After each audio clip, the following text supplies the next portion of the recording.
And we're live. Hello, I'm Anavultus, and welcome to the Anavultus and Mourad podcast today with less Mourad. For various reasons. Mourad couldn't make it. I heard his voice. Maybe he sounded perhaps under the weather.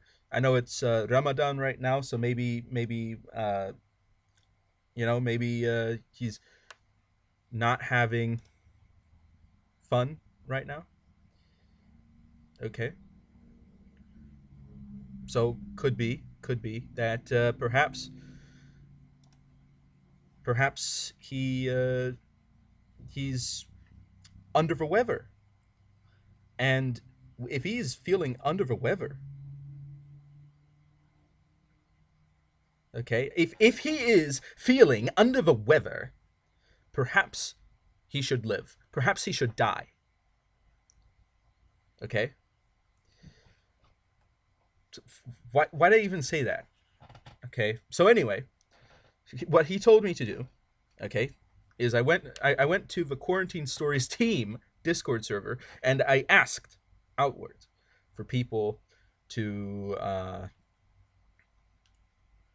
to fill in for him, and he recommended that I do this.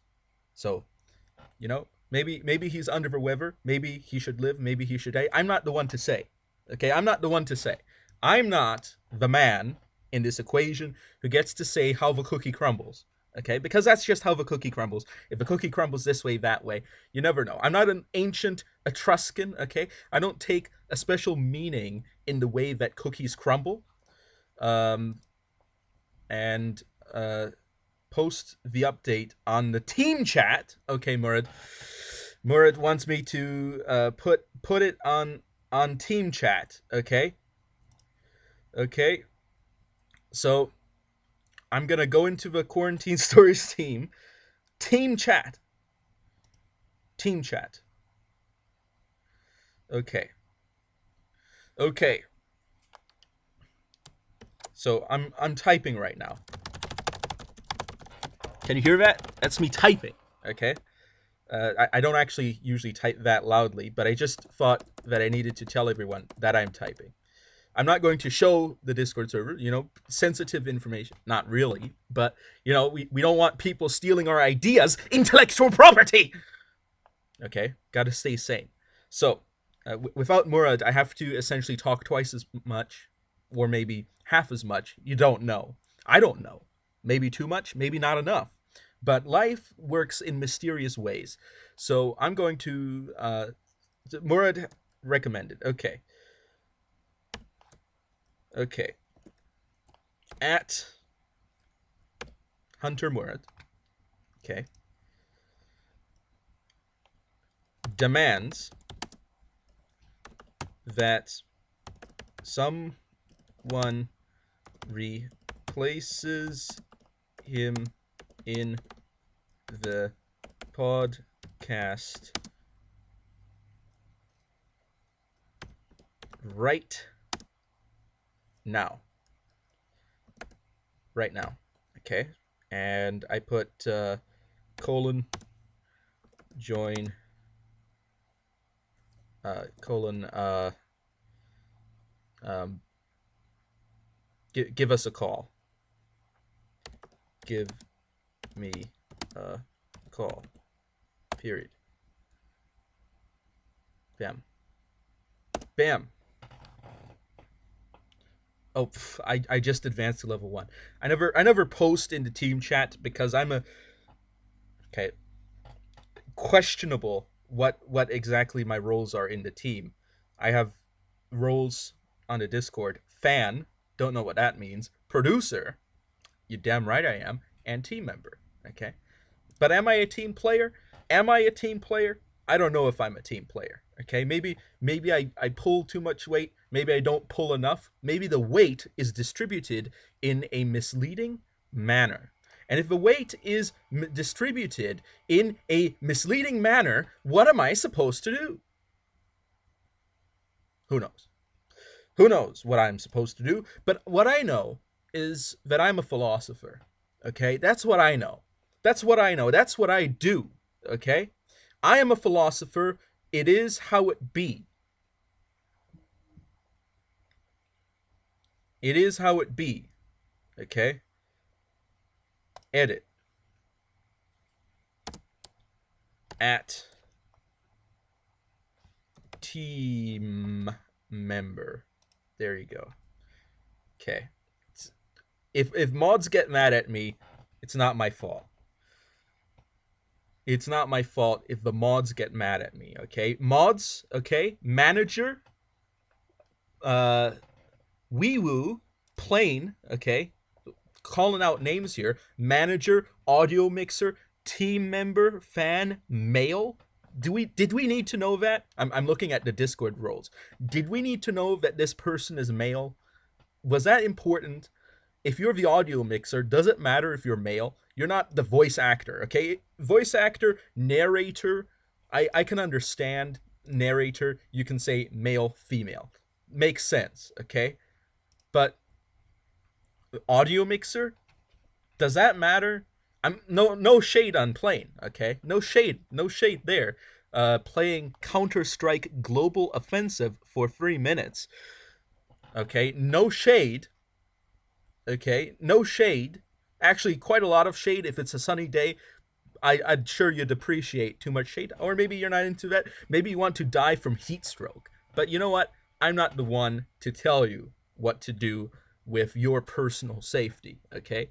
Because that's not my job. I'm the producer, okay? I am not the idol master, okay? You know, as much as I'm sure that's an interesting job to have, okay, to be that type of producer, that's not who I am, okay? By the way, Discord stalking on another level. No longer playing Counter-Strike. Now looking at Spotify, listening to Spotify. Wow, what's that? Toxic by Sick World on... Oh, wait, no. Jumping around, maybe skipping songs. Savor Souls by Josh A. Revenge by Joyner Lucas, not George Lucas, Joyner Lucas. Don't know who that is, okay? I'm not the one to say, okay, who that is, because I don't know. If I knew who that is, then I would be the one to say. But I don't know who that is, therefore I'm not the one to say. See, that's how logic works. If you know something, then you know it. If you don't, then you don't. It might seem like a tautology to say that, but it's true. It's a truism and a tautology. And you know what? I know some people don't like tautologies, okay? But I'm just going to say it. I like tautologies, okay? It might sound weird. It might sound wrong.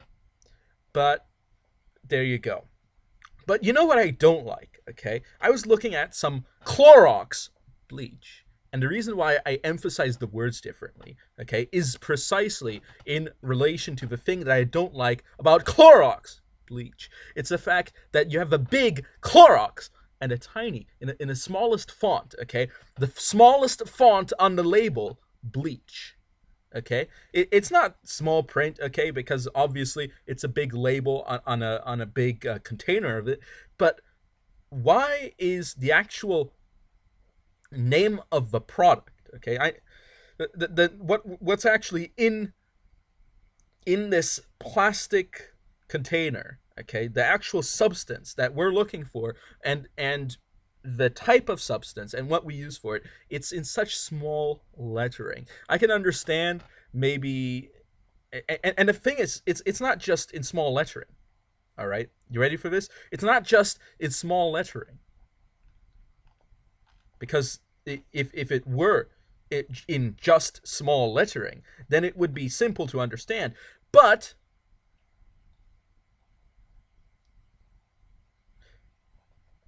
okay, you ready for this? It's to the side, in the corner, okay?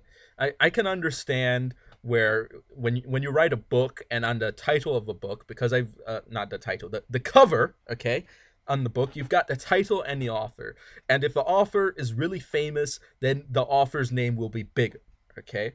But the title is still centered, okay? It's not in the tiny corner, and it's not, and the title itself is also not in small print. But if you put the actual title of the book, what's actually telling you the information of the contents of the book, well, it doesn't tell you the full information, but it tells you that if you want to look up this book what to look for, because the author's name is going to be less specific than the title. Okay, unless a lot of people suddenly decide to name all their books the same thing, but it's different authors on each one, which is a very silly thing to do, and is actually very bad for your sales and business model. Because if you name everything the same, then what are you gonna do? How can you sell your products if everything's named the same? That's it's gonna be hard to compete. Okay, but and some might say, well, isn't that the reason then why they de-emphasize the name of the product on the bleach? But you know what? I still want to see bleach at least centered, okay? Even if it's smaller than Clorox, I still want to see it.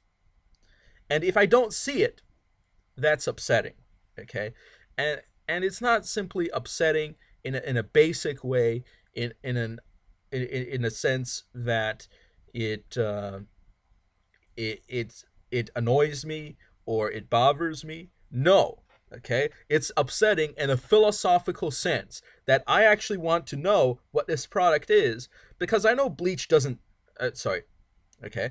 The bleach is obviously not only made by Clorox, but Clorox also probably, as far as I know, doesn't only make bleach. And if they don't only make bleach, then how am I supposed to distinguish their products? Well, I have to look at the actual type of product that it is.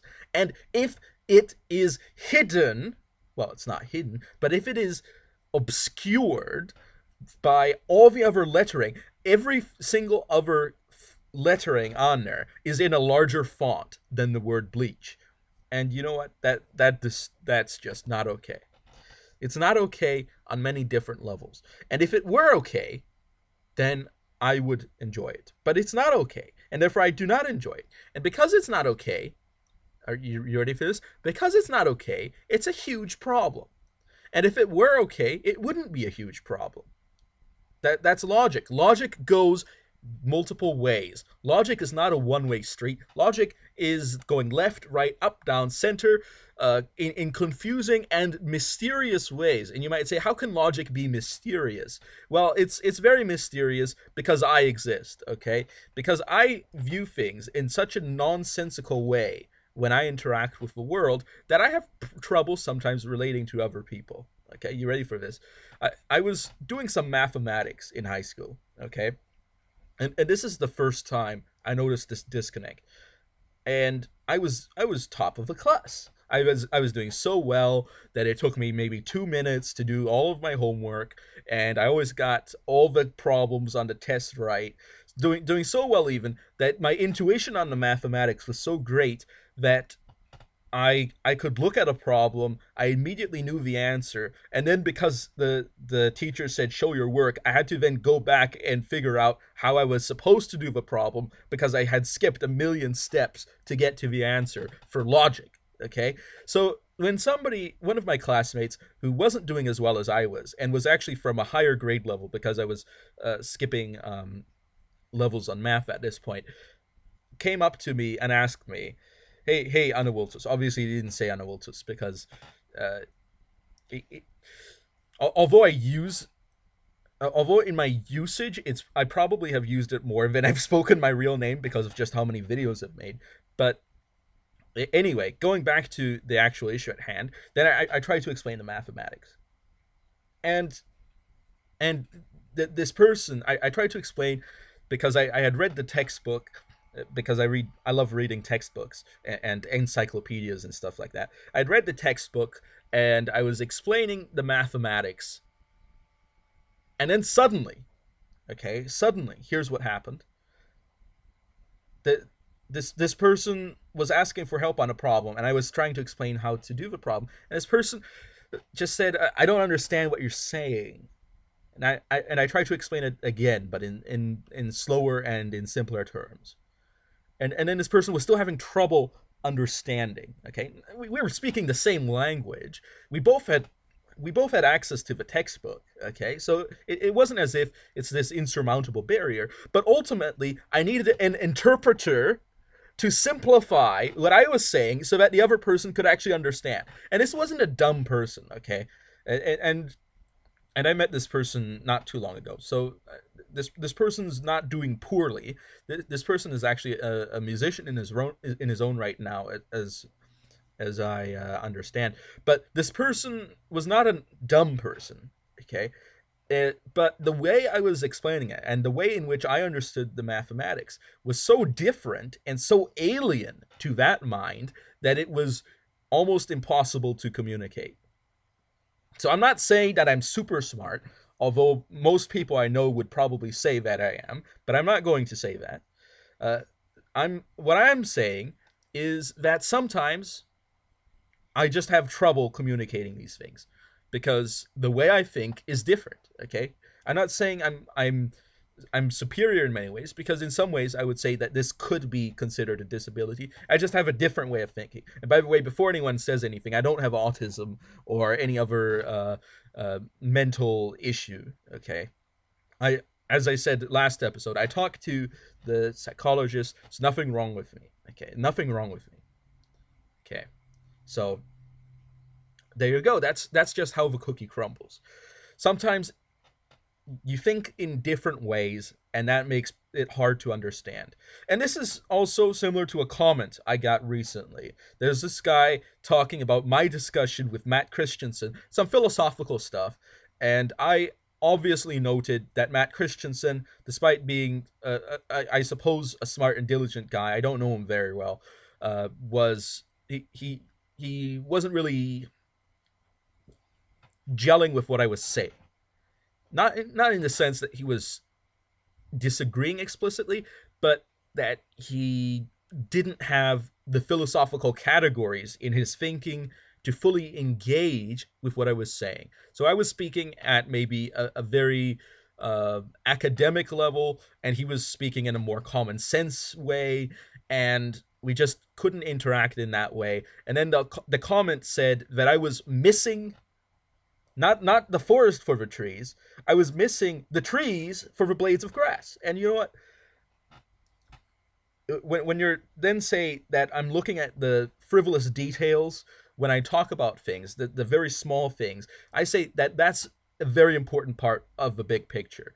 Because when you're, let's say, let's say you're doing some electrical work, and you ask yourself, how does this actually work? Well, you have to go to the subatomic level to really get into how this works. So it's these small details, these millions of reactions that occur subatomically that then influence how things work in the world that we can actually see.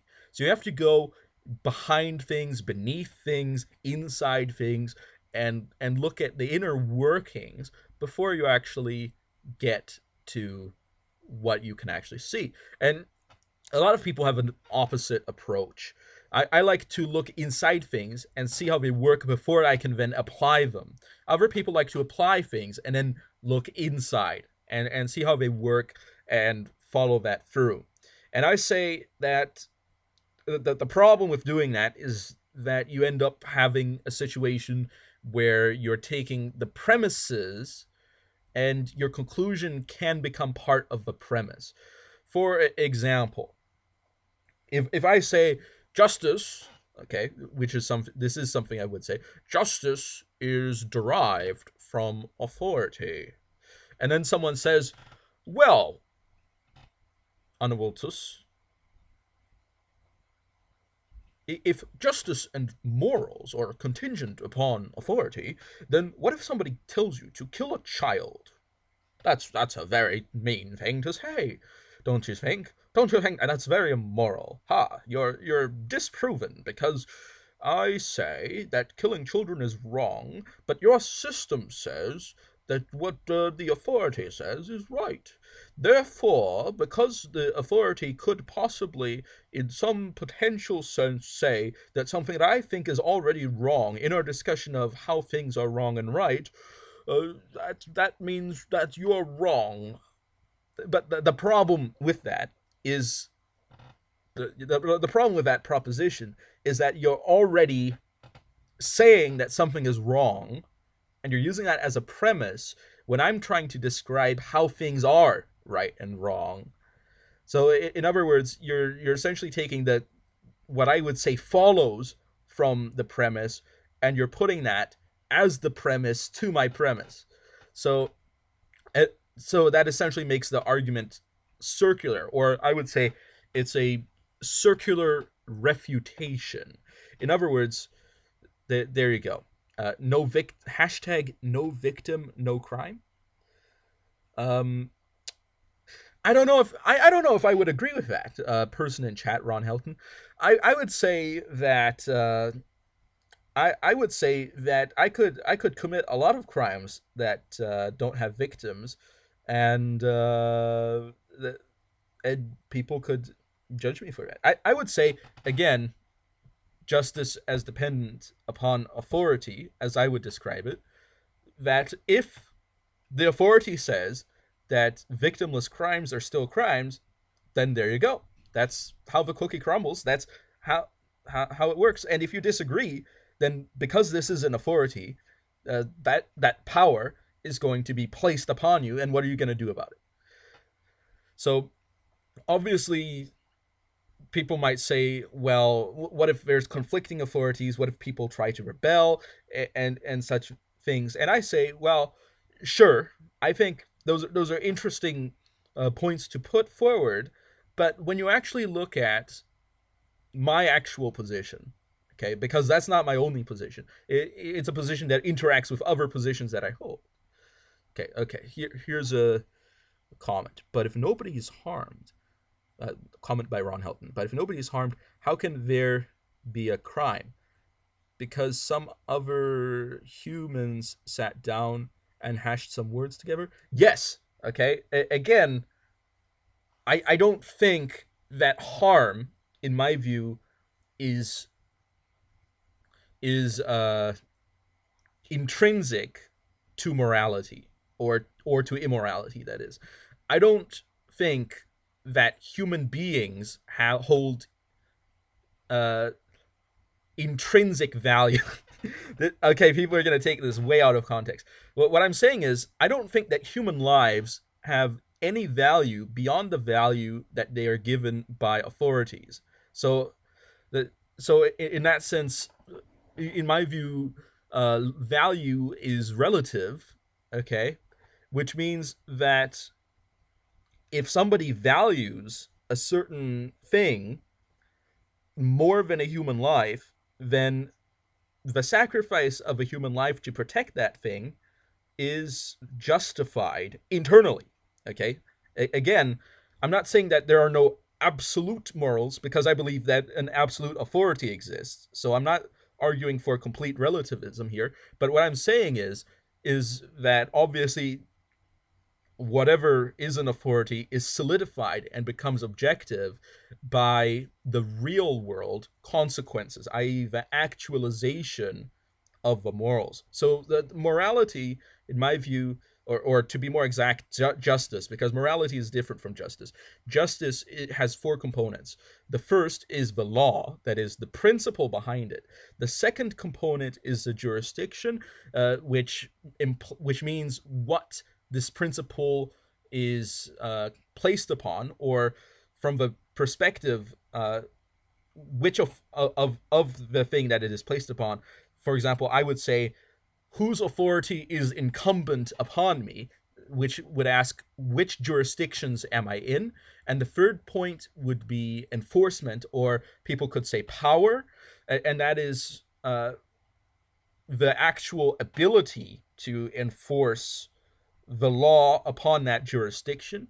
And the fourth point is punishment, which is the final point, the actual full actualization of the previous three elements.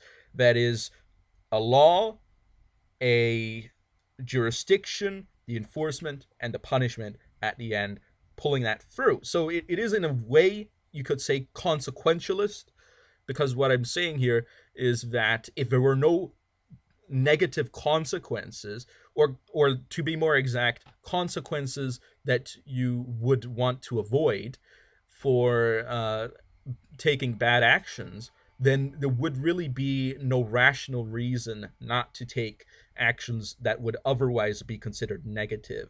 Or to take it from a perspective of the authority, if you have laws but you're not going to enforce them, then what's really the purpose of your laws? So it's got a sort of pragmatic side to it, but also a realistic side in looking at the fact that those laws do exist and that those then have an impact. Now, what's also important to note here is that I'm saying that, okay, or to be more exact, that I'm not saying that people actually need to know what the law is for it to be incumbent upon them. What causes the law to be incumbent upon someone is the authority and the jurisdiction, or and the enforcement within that jurisdiction, which leads to a punishment for the violation of the law. So so that means that you don't actually have to know the law, or to be more exact, absolute morals can be mysterious, which is something that a lot of people think is a horrible thing to say. It's a horrible prospect that there could be something right and wrong that is unknowable. Okay, here. So Ron Helton says, sorry, but appealing to authority would suggest that one's own existence is not equal to those that are claiming authority. That would make one subservient to or the property of the authority. And I would say that's true. I don't think that that's uh, I don't think that that's I don't think that that's an undesirable implication of what I'm saying. I think that's a true implication, but I don't think it's an undesirable implication. So, okay.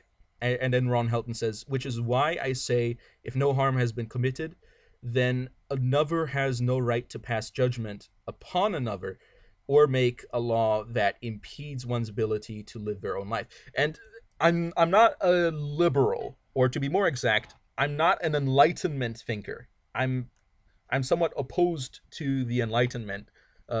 One for rational reasons, another for religious reasons as well. So I don't take that idea. So going back to the previous comment there, one's own existence is not equal to those that are claiming authority. And again, I'd like to emphasize that I'm not talking about people that are claiming authority. I'm talking about people that have authority as is demonstrated by their exercise of it. So, from a religious perspective, this would be looking at the final judgment. From a political perspective, this would be the existence of police and the military as being subservient to that authority. And Ron Helton says, so then might makes right. Yes, it actually does. Or to be exact, it is the exercise of might that makes right. Because you can have might without exercising it. But if you have a lot of might but you don't exercise it, then it doesn't really become incumbent upon someone. So what I'm saying is it needs to affect someone for it to be true in that sense. Now, I would argue that from a perspective, from my perspective, you would have to become unjust relative to an authority in order to overthrow it.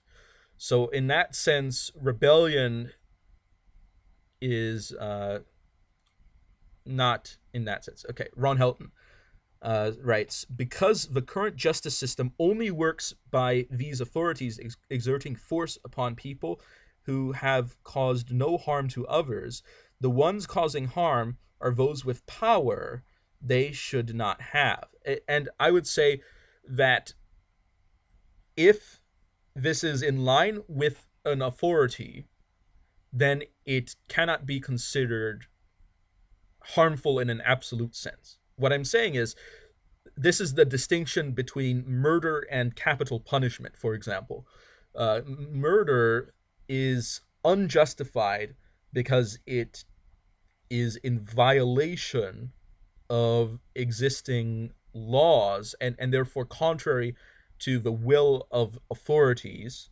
while capital punishment is directly orchestrated by such authorities. So that creates the difference there, in my view, anyway. And I'm not saying that this is how things should be, okay? I'm not saying that this is an examination of how people should act, but I'm saying that this is an analysis of how things are. So I'm actually describing a sort of combined normative, descriptive, and meta ethics here that says that this is how things work in the real world, that values can change. For example, the idea that people should live their own lives as something that has moral weight is not something that is historically common, or at least not highly common, until the Enlightenment. So if you go back before that, you can have people that you can talk to people, and many of them would think that that's an absolutely horrible thing to say because it would undermine the authorities which they hold dear. Now, I'm not a reactionary, so I'm not actually going back to that. I'm making a sort of synthesis, taking the parts of the parts of the Enlightenment that function, so in a pragmatic sense, parts that work and parts that can be seen to be true based on their application or based on the reason behind them. And I'm taking that and I'm combining that with realist ideas as opposed to idealist ideas, um, of taking a look at how things actually work and trying to create a system that follows realist goals. And the realist goal for international relations, for example, is the continued existence of a country. So, and a country or a state, I think, is the better term to use. A state's primary goal is its perpetuation, which is to say that it needs to continue existing no matter what. And this is why countries defend themselves when they're attacked, because if if another country attacks and there's a reasonable chance of securing your continued existence for defense, people are willing to take that. Now, in some cases, people surrender because they don't think that it is possible to win. Or in other cases, such as people coming together in federations, they see the idea of a common survival and being integrated into a larger structure as being superior to attempting to survive outside of that structure. So the existence of federations, well, some people might say it challenges a realist view on international relations. I don't think that it's incompatible with the realist view of international relations. Now, obviously, when states are weak, they will join power blocks, such as hegemonies or confederations. So, in that sense, that works. But what I'm saying is that the way morality is played out in the real world is entirely dependent upon power dynamics. Now, from a Christian perspective, obviously the consequence of sin is a very minor component of the actions of Christians themselves. And because most of it actually has to do with loving God, which is different, although it is something that is commanded. So in that sense, there is a punishment. However, fear on the one side, love on the other side. So in that sense, that's something that theologically is important. However, I would say that people could, under a hypothetical scenario where a God does not enforce morals. People could still love God, and that would still be good in that sense, but people could also hate God and would not receive any consequences for hating God, and therefore the actual reason to love God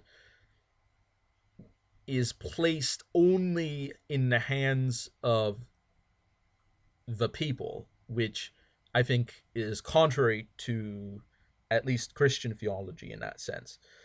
So, but Christian theology also says that people can't simply love God of their own volition anyway. So that's an important point that I think a lot of people forget. So it's something that falls in there. So I'm gonna check on Discord to see if I can uh, pull anyone in to uh, to have the podcast with me, because this is kind of hard. Uh, Looking at a meme of Vermin Supreme. If Vermin Supreme becomes the president of the United States, I don't think that that will be a very happy day for me. Okay. Okay. Here, Ron Helton says, living by the maxim might makes right, and not living by a moral code of cause no harm has always been the downfall of a nation or people. Okay. And not living by a moral code. Okay, sorry. Okay. Correction on the grammar. Fair enough. Um, been the downfall of a nation or people. I don't think that that's actually true. I don't see that as having been the reason of the downfall. I would say, for example, the looking back recently, the big collapse of, and by the way, the idea of might makes right doesn't mean, let me emphasize this, it doesn't mean that you necessarily treat people with inequity, or that you necessarily have oppression in a society. That's not that's not a that's not a logical consequence of that. What it does say is that the power dynamics here matter for what is right, not necessarily that it has to be a dictatorship or an absolute monarchy. But I would say that, for example, the Soviet Union is, or was, socialist, which which takes the Enlightenment side, that it has a humanist idea that humans have intrinsic value and that they should be treated in a certain way outside of of any idea of authority. So it takes an idea of natural rights, although maybe not as explicit as that, but more in a different sense.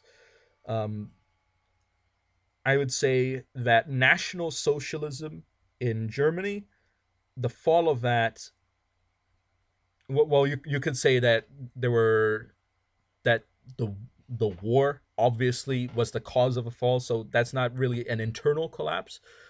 But so I actually, now that I think about it, that doesn't really count for the discussion. Um, Although I would say that that also had a sort of populist idea in there, that what matters is the group, in this case the nation.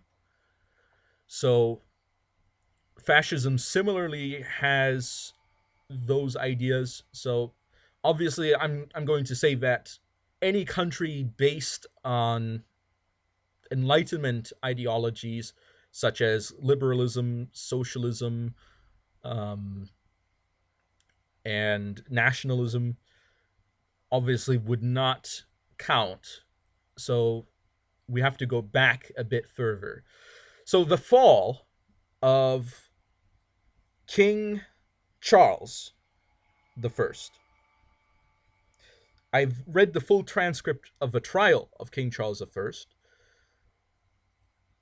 I think that it's actually quite a huge tragedy that he was killed by his own people. And I think that his reasoning that he gave during the trial is very solid from a logical perspective and a theological perspective as well. So in and also solid from a legal perspective in the sense that by being the sovereign, they were violating his sovereign immunity. So his downfall can be either characterized as a reaction or an action. So you could say that the action is the actions taken by King Charles. The reaction are the actions taken by, I'm not going to say Parliament, but I will say um, the the Roundheads. Let's say that the Cavaliers is the action, the Roundheads are the reaction. So in the English Civil Wars, I would say that the Roundheads, in my view, were the ones that caused the downfall and the eventual descent into the rule of Oliver Cromwell, which, in my view, caused more destruction than the rule of King Charles the First. Okay, Ron Helton. Why is it a tragedy? From personal viewpoint, he had to be punished. He ordered the murder of one of my ancestors. My ancestor's crime, he refused to convert from his religion to the king's. So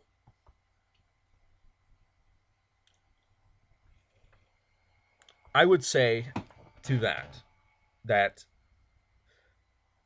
King Charles the First, as far as I understand, he was a high church, very high church, Anglican, and some people thought crypto Catholic. Now, I don't remember whether he actually fully converted to Roman Catholicism at some point. Uh, so I'd have to look that up. But again, there's this idea of sovereign immunity, which he spoke of during his trial and which he appealed to. Okay, so Ron Hilton goes with the crypto Catholic position. Okay. So while I personally probably also might have been killed because I'm not a high church Anglican or a Catholic, but so in that sense, but I don't think it's the right of the people to take the law into their own hands. So I actually am in approval of the divine right of rulers, but that also comes with it the responsibility that the rulers themselves will be held accountable by God. So from that viewpoint, I would say that he would not have escaped justice ultimately anyway. But if we're talking about the the temporal realm, the world that we live in, I will say that while I would have opposed King Charles in his religious doctrines, I I would not have bent to him. I would rather accept execution than engage in rebellion. Okay, Ron Helton. But even divine rulers can cross the line into tyranny. Maybe those who killed him were called by God to end his tyranny. That's the way I see it. Now, I understand that, but and I understand that that can be true, that God does cause disasters and evil men uh, to to be killed sometimes through various agents. But I will argue that, similar to how when in the Bible God sent the Assyrians and later the Babylonians to punish the Israelites, the actual method in which the Assyrians punished the Israelites, even though their punishment was a righteous punishment in the sense that the Israelites deserved it, the Assyrians themselves were not righteous in the execution of the punishment. So in the way they went about it, they violated God's commands, not God's providence, because of course everything would fall into God's providence, but it, they killed in an unrighteous manner.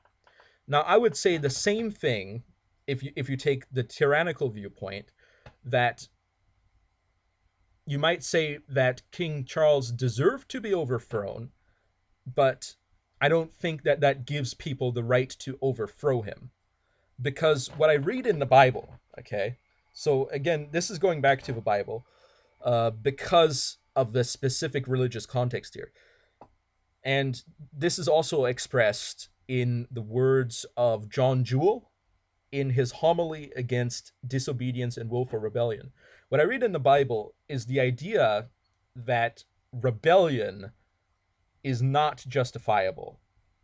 And this is spoken of specifically about the state, and the state about which it is spoken of is the Roman state, the Roman Empire at the time, um, still in the Julio-Claudian dynasty, probably in the Claudian half by the point this was written in the Epistle to the Romans. So we definitely know it's talking about the Roman government.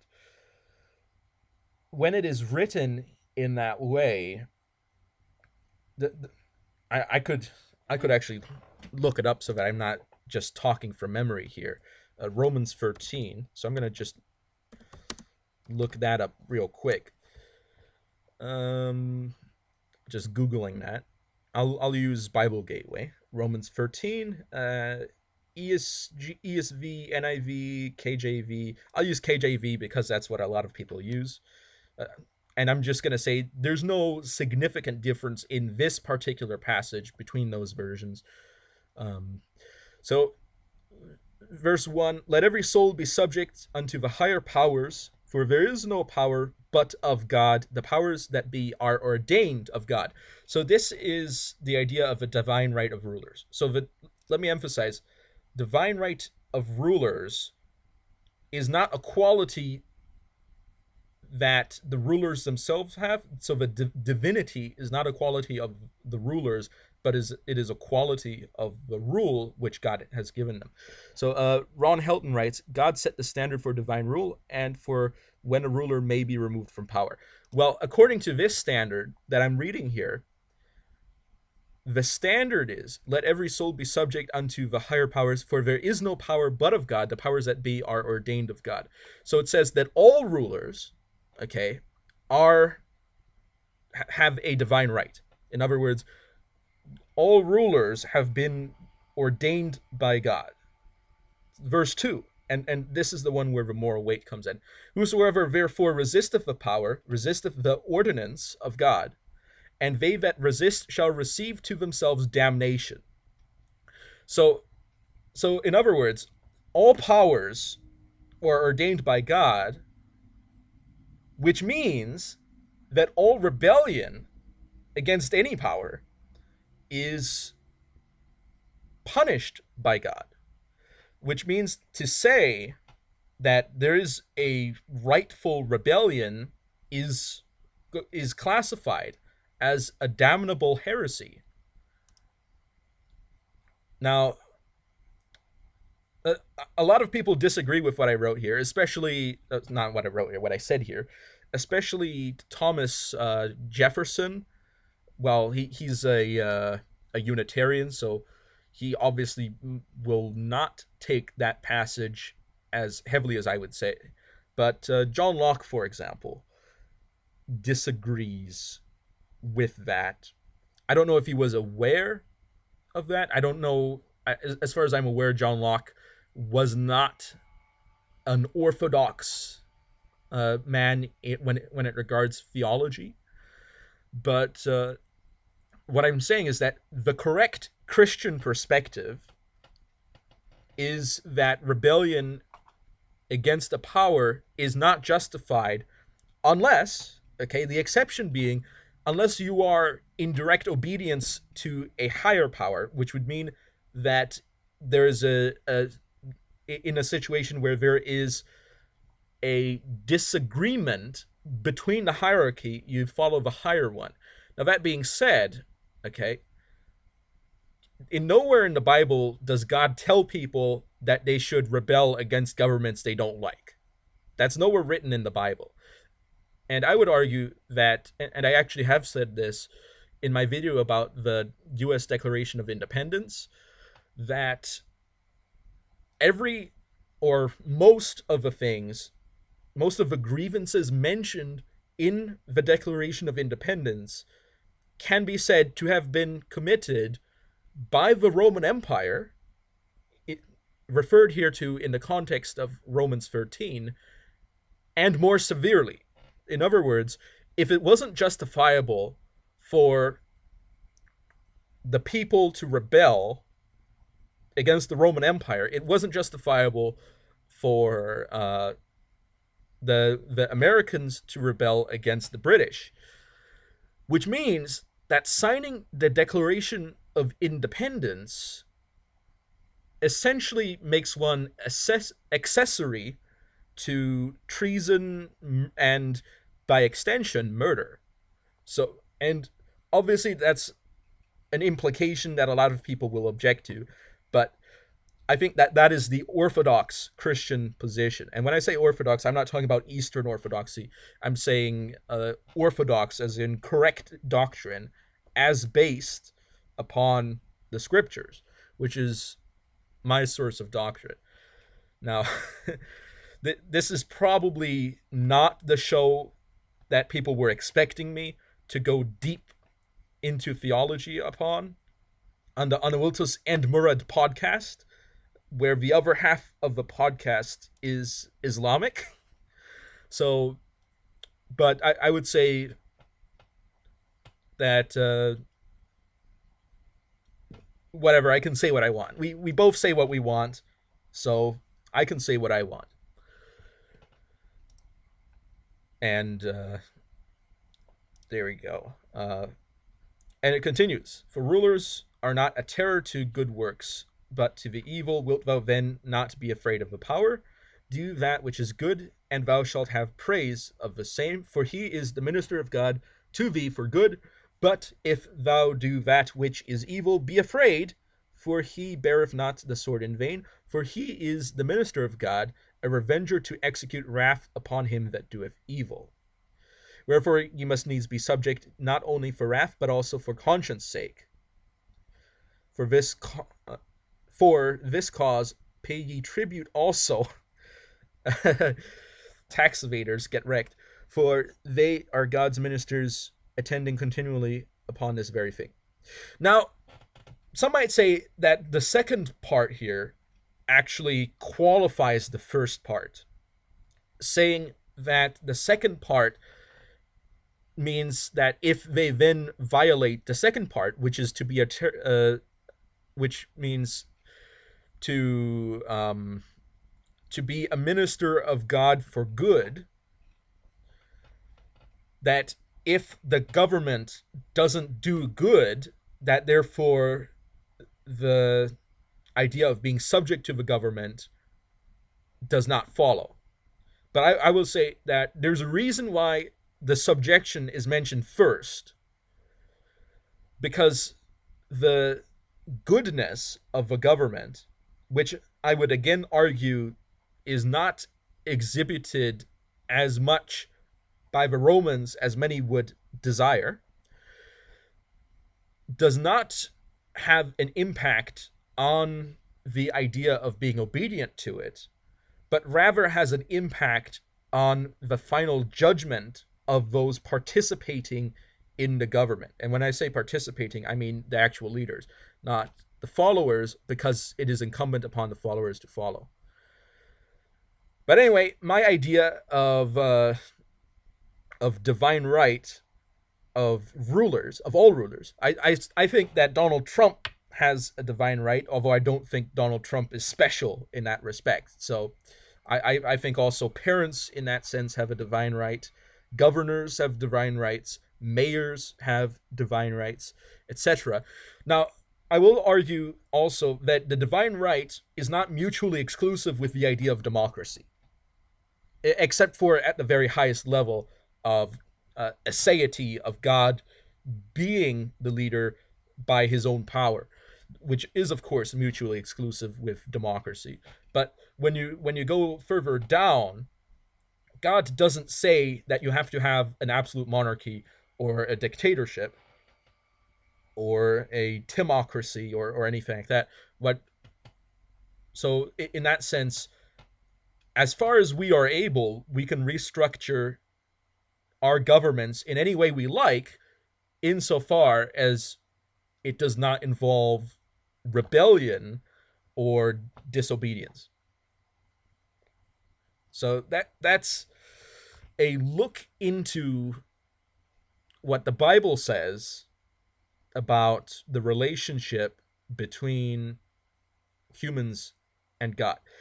Now, obviously, I understand that there's a lot of people out there that are enlightenment, are a party to the Enlightenment, that do believe that human life has value other than that which is given, that human life has intrinsic value, that is. People that do believe that harm itself or destruction itself can be a simple wrong, or people that believe that populism and various versions of populism are intrinsically good, or people that believe that norms have a goodness to them. I know that all those people exist, and therefore I understand very much that my position is an unpopular position. Okay. Ron Helton, nor is there a charge that the government is to protect us from harm. No, the charge of the government here is to protect our liberties. They have failed miserably. Now, and it says protect the country from external threats. Now, I will argue that from a realist perspective, protecting the people of a country, because it contributes to the continued existence of the country, can be considered important. Now, when we talk about the theological aspect of this, God, again, does not explicitly say that liberty, or let's say full libertarian liberty, is something that should be protected. What he says is that the government is not a terror to good works, which does not necessarily equate with liberty. So I would say that liberty itself is not a good, but rather a tool that can be used for good, but can also be used for evil. And a structure which some governments use because it is useful, and some governments reject because it is not useful toward their ends. Now, whether the current government has a responsibility to protect the liberties of the people, obviously the current government has put forward the idea that the people's liberties should be respected in the Constitution. I'm talking about the United States here because not all governments have this. But ultimately, it is true that they are not necessarily doing that. But I don't think they can be held accountable unless, or they can only be held accountable by authorities below them insofar as they allow it. So, because elections exist, uh, there is a way to hold them accountable from below. But if they chose to abolish elections, then and to abolish petitions and free speech and all that, there wouldn't be very much that you could do without violating the authorities. So you don't place healthy people on house arrest who have committed no crime. That violates the charter, the Constitution, that places restrictions on the power of government. The Bill of Rights cannot be suspended for some health crisis. And I'm not saying that it should be, okay? Again, let me repeat this. I'm not talking about how things should be. I'm talking about how things are, which is different. So when I say when I look at what the government is doing right now, I obviously think that in some areas the lockdown has been extended far more than necessary, and that in other areas it may be valid. Now that being said, again, I'm a Koinonist politically. That's my political ideology. So in my view, the central government shouldn't be doing this. You should have a distributed local authority that can easily be held accountable by the people through very direct votes. That so that you don't have to put the whole country on lockdown, at least internally. Now, I understand that external travel is something that to be regulated in that sense. So there is something to be said there. But when it concerns the internal structures, I think it should be up to the various communities to build communities that either value their liberties to such a degree that this is something that could never happen, or to build communities that value their safety to such a degree that this is something that could happen or sometimes might be encouraged to happen. But what I say is that it should not necessarily be a one size fits all system, that either we have it or that we can't do it. Because I understand that there are realistic situations where some people could make convincing arguments that it is something that should happen. While I understand also at the same time that there are some people that argue that this is something that should not happen. So, in that sense, from a principle of informed ignorance, that is to say that I don't necessarily, I'm not entirely sure 100% which exact way is the 100% best way. I think it's best to decentralize it as much as possible. Uh, so, uh, Ron Helton, there are a lot of tyrants running amok in this country right now. Informing and making suggestions to free people is fine. Ordering them is something when they have committed no crime is tyranny. And according to you, they are the authority. And yes, they are. Now, that being said, what I'm talking about when it concerns authority is the actual implementation, the actualization thereof, which means that when a government does something that is contrary to its explicitly stated laws, it is the government's power and responsibility. In that sense, the government does have the power to violate its own laws by virtue of the fact that they can enforce the violation of their own laws. However, they also are held responsible by either internal structures which they have established or by a higher authority, in this case God, for when they do this. So I don't think that they get away with it either way. And if they get away with it on one side, they won't get away with it on the other. So Ron Hilton writes, personally, I have not been inconvenienced much from this, but others have had their businesses shut down and their ability to take care of their own has become difficult.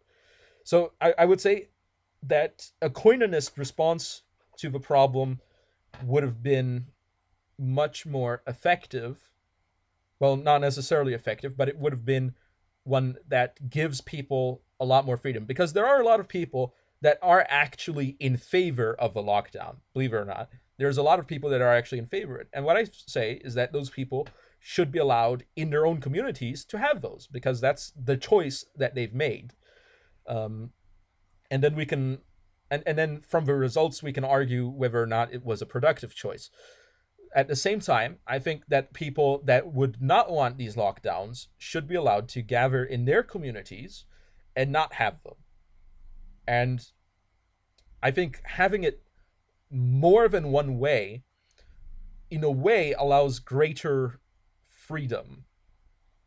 Now, you might say it's not more absolute freedom because some people choose to be less free, but I think being able to choose to be less free is in itself a freedom. And by decentralizing the government in social and economic aspects, we create a situation where people can choose to be less free without necessarily oppressing other people involuntarily. Okay. Ron Elton writes, sure, those who like the lockdown can stay home and rot, but they should not be allowed to shut down healthy people from pursuing their lives. The response to this was moronic. Okay. I said so from day one. The best plan was to inform and suggest to those with weak immune systems to self-isolate. So I guess Ron Helton is my actual, in a way, co-host for today. That's just how it ended up turning out, because no one else decided to join on voice chat. So it's just Ron Helton. But yeah. So again, my exact position on how this should have been handled is people that want to be in lockdown should be allowed to have communities that have lockdowns, because humans are social creatures. So in essence, what I mean by that is that we have to acknowledge that while people take individual actions and have individual effects, and are individuals, that collectivism, while being wrong in the sense that it prejudices, is not wrong in the sense that people don't necessarily have common interests and desires, which can be categorized into groups. So, in that sense, if people want to be in a community where the whole town is locked down, I think they should be allowed to do that. And they should be allowed to have legal weight behind that from the mayor or the city council, the local sheriff or police or whatever. So, and at the same time, people should be allowed to forbid such lockdowns in their communities. So there can be two types, or even multiple types, where maybe a lockdown might be allowed in certain situations or not in other situations.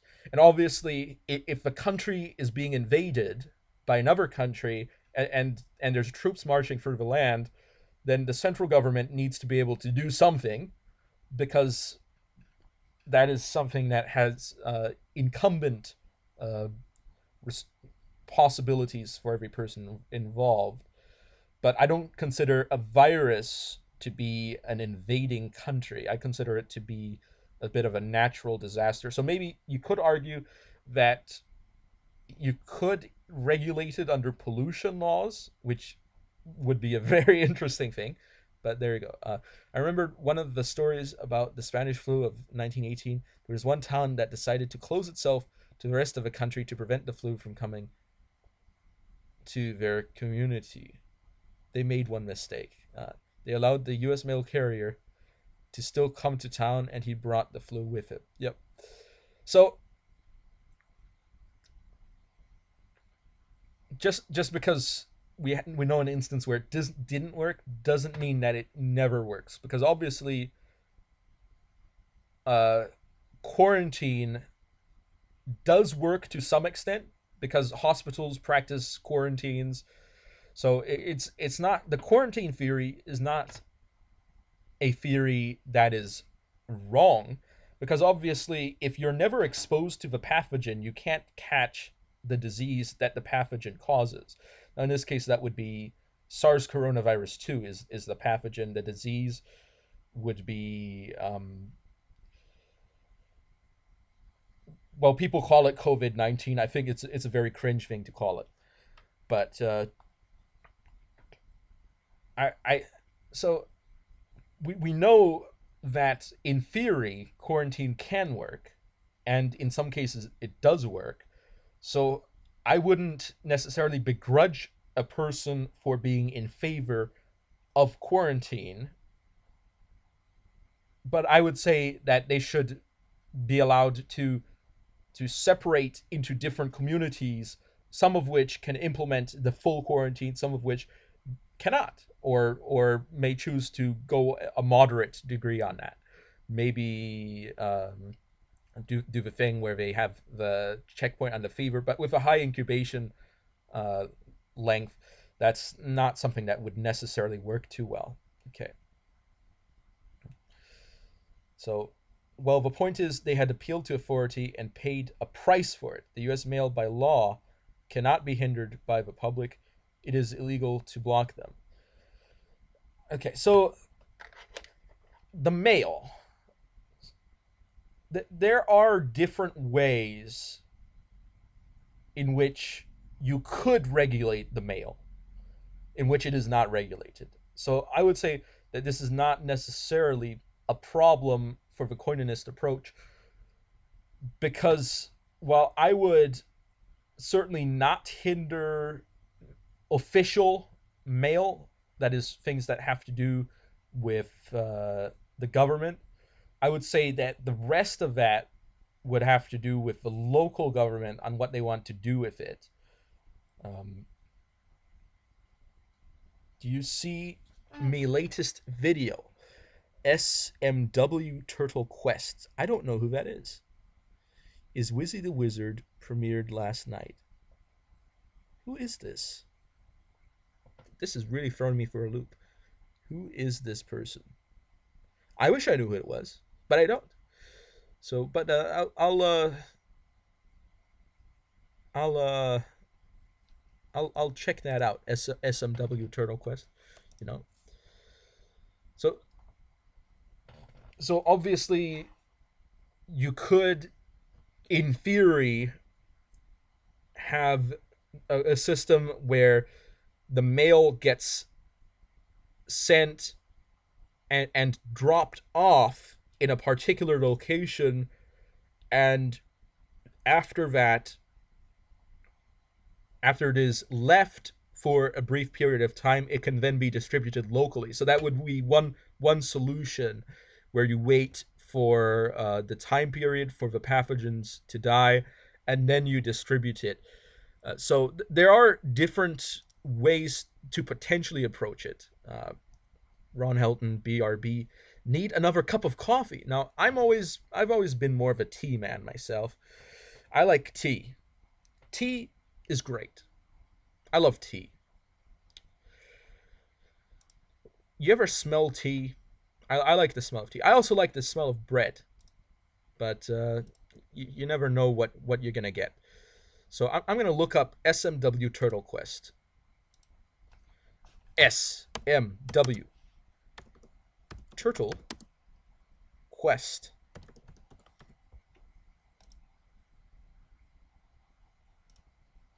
And we'll see. I don't know who this is. My mind Should I know who this is? Okay. Uh, let's play the Quiet Islands quest episode. Wait, no, that's not what I'm looking for. Um, the problem here is that I can't actually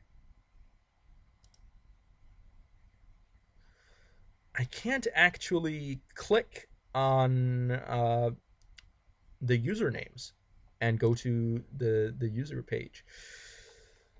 So oh, Wizzy the Wizard. Let me take a look at this channel. Okay, I'm not gonna watch anything right now. I'm just gonna take a general look at this. SMW Turtle Quest 16 subscribers. Let's take a look. What is that user image? That looks like it could almost have been something a bit risque. Um, the Emoji Movie in a meh show. Wow, that's actually a lot of videos. Looks like maybe short videos of some sort. But started 4 months ago. Maybe some of these are short animations. You never know. You never know. Life is hard.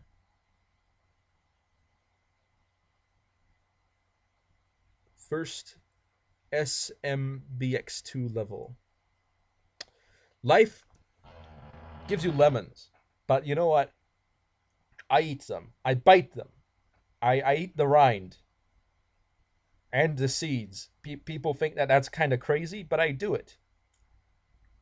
I do it, and it's good. So anyway, I think I'll stop there. Since talking for some reason makes me sweat, so I don't want to get soaked. So I think we'll leave it off here. It's been over an hour. It's been a good run, uh, a good time. Great times were had. Some interesting discussions. Some serious stuff. Some not so serious stuff. Some life. SMW Turtle Quest. Thank you for showing up. And people want to take a look at that, feel free to. Haven't really looked at that. Maybe I'll do a channel review. Maybe. I've got other philosophical videos to make actually, so I really need to get on that. So thank you all for watching, and I'll be seeing you all next time. Anavultus over and out. And hopefully Mourad will be here next time this podcast goes, or maybe somebody else.